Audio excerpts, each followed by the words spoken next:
Okey, satu, the rules memang mana-mana. The rule kita tak boleh break the rules yang orang sakit kita bagi muka ini. It's not pasal kejam sih.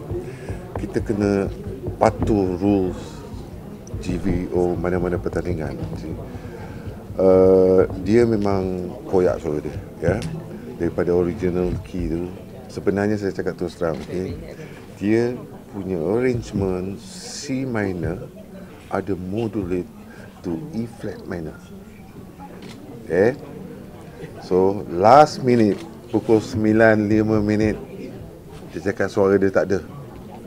Saya bagi C minor saja, tak ada modulate.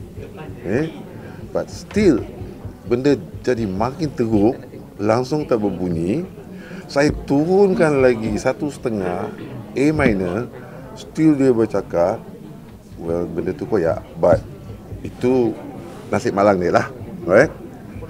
And bukan masalah kejam. Saya kena hormat peserta lain juga. Kalau saya bagi dia, tak ada penyikiran, saya cakap dengan stroke, benda tu nanti next week tak siapa-siapa buat drama, we don't know. Aku sakit. Final ada 10 orang, macam mana? Dan semua orang sakit. So rules tu kena ikut. Hak community adalah hak Datuk Alif. Kita kena respect. Dia nak bagi, well, saya tepuk tangan.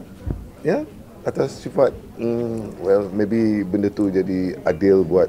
Tak, saya rasa mungkin Astro taklah sekejam tu. Sebab kita pun tahu dia pun tak sihat, nak berdarah bumi. I nak guna immunity tu. Wahalat. Masuk menjaga apa? Sorry. Penjaga? Masuk menjaga. Dulu saya kata aku tak dengar. Jadi saya rasa tak fair pula.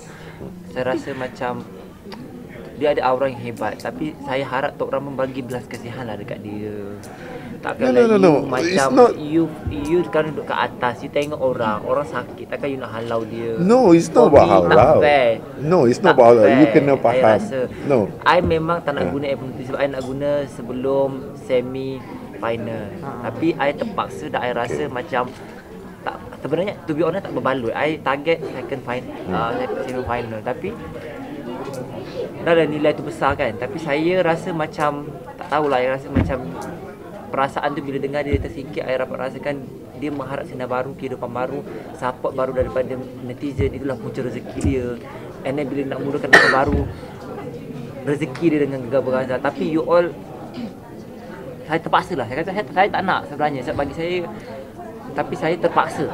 Sebenarnya saya rasa berat lah hati saya nak bagi kat dia. Correct, but tadi yang kita cakap kejam tu, no, tidak, okay. Kalau you ikut piawaian and rank artis, Safura tak keluar first week.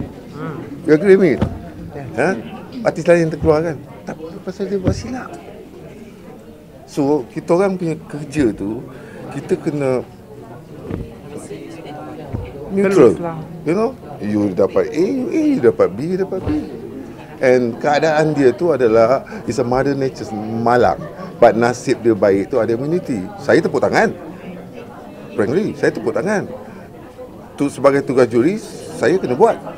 Saya pula masalah immunity saya. Patut saya guna Datuk benda tu dekat saya final, bukan sekarang. Menyesal ke bagi?